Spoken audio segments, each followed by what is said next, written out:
So it is 12:26 a.m. at the current moment. I've had quite a few adult beverages tonight, and I'm ready to film this video.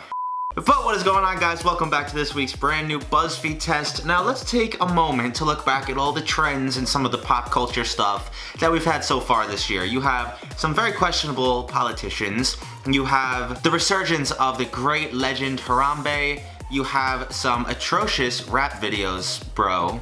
And you have... I don't know what it is with these things. I'll never understand them. I don't understand why they become such a popular thing, especially I hear in schools all the time that it's so bad that schools have to actually ban them. I don't know, like, what is it? Someone, maybe you guys can explain to me in the comments what the obsession is with these things. And by the way, before you go down and make a rude comment, this is most definitely not mine. I did not spend my own money on this. This is my brother's, so. But anyways, I have been getting request after request to do Tasty's brand new video, fidget spinner cookies. The second I saw this come out, I knew I was gonna end up doing it at some point. Maybe not so soon, but here we are. What greater time than the present? Well, let's get right into it. I would also like to quickly stress that I think there's a 0% chance of these actually working as well as they did in Tasty's video. I don't see it happening, but I will remain optimistic. Now, as for the base of this recipe, it's really just a simple sugar cookie mix. All you really need is some flour, some salt, vanilla extract, a few sticks of butter, some granulated sugar, and... Sorry, I threw up in my mouth a little bit. Some cream cheese. Ugh. We're gonna begin by sifting 2½ cups of flour, throwing on top of that 3/4 of a cup of the white sugar, and then a ½ teaspoon of some salt.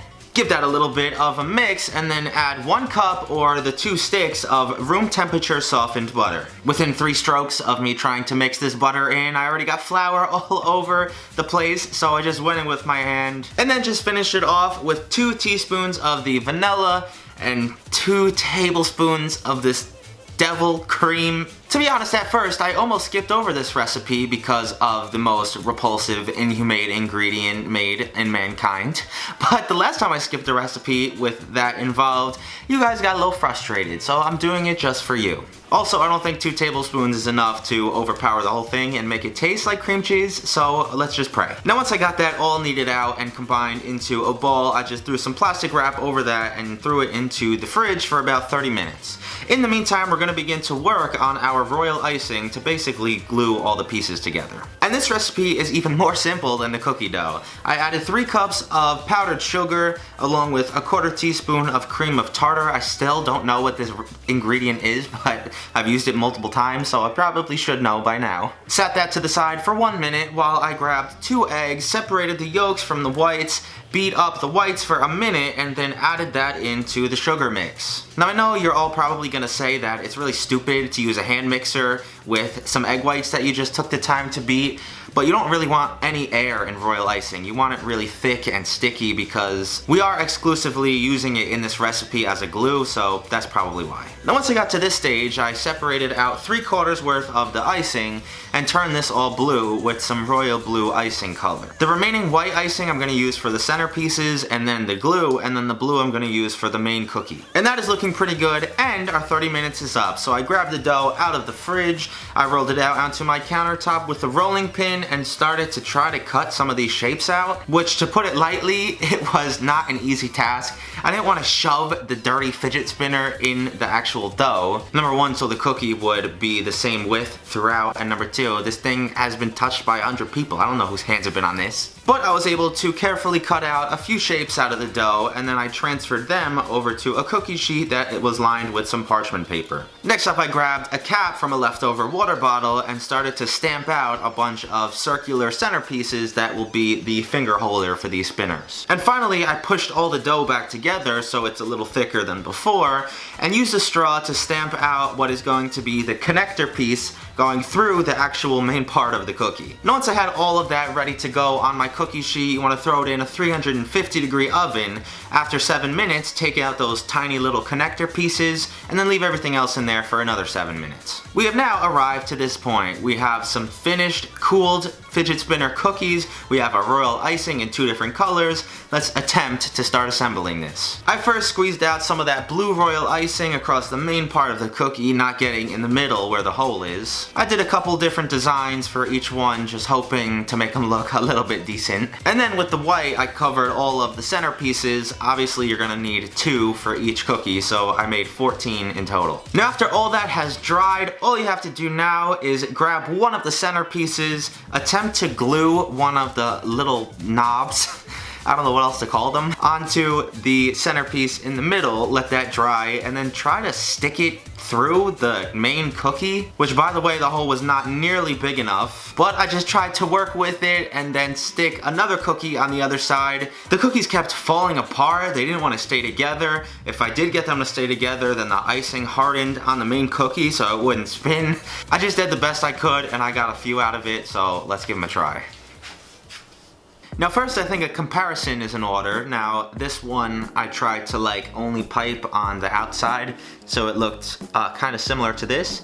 Obviously it's the same size and dimensions, but like I said, the middle piece is bigger. But here we go, the main reveal. Let's see if it actually works.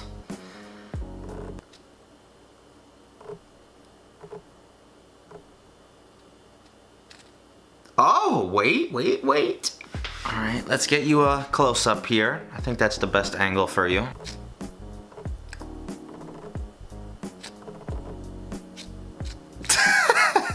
This thing is so stupid!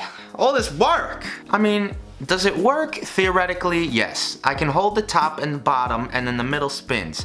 But like, what's the point? You're just gonna eat it and it doesn't really hold a spin either.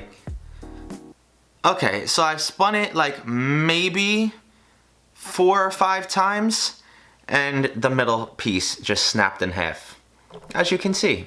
But enough bashing for right now. The real question is, how do they taste? Because after all, this is food, everyone remember.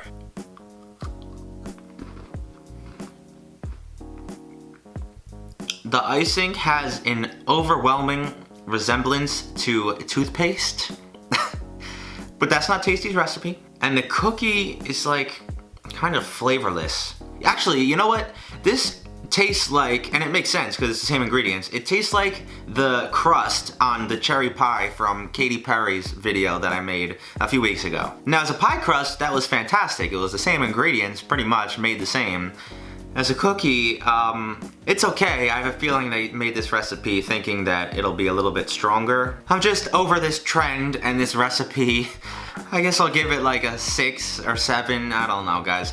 Judging on the dislikes on Tasty's original video too, you guys probably aren't fond of this either. So let's collectively agree to put this one to rest for now. I hope you guys enjoyed this week's video. If you did, smash a like on this. You guys have been like killing the likes and the views on the past few videos. Let's try to get 5,800 on this one. I keep upping it, expecting to not hit it, and we do anyway, so let's just see. Now, I want to give you guys an update about this Lucky Charms giveaway. As you probably actually can't see because it's behind the camera, I still have all the boxes here ready to go. You guys have blown up my Instagram. I never would have imagined it would be this crazy. With comments telling me why you want it, where in the world you live. It's just been really cool to read through as many as I could. I'm gonna pick them on a live stream on Instagram. I'm not sure the exact date yet. I'll probably tweet it out at some point, but look out for that because I want to make sure you all know it's random. I'm just gonna pick a few. I'm not gonna read it or anything ahead of time. I'm just gonna scroll through and pick a bunch of you. So look out for that coming up. Other than that, I hope you have an awesome rest of your week and I'll see you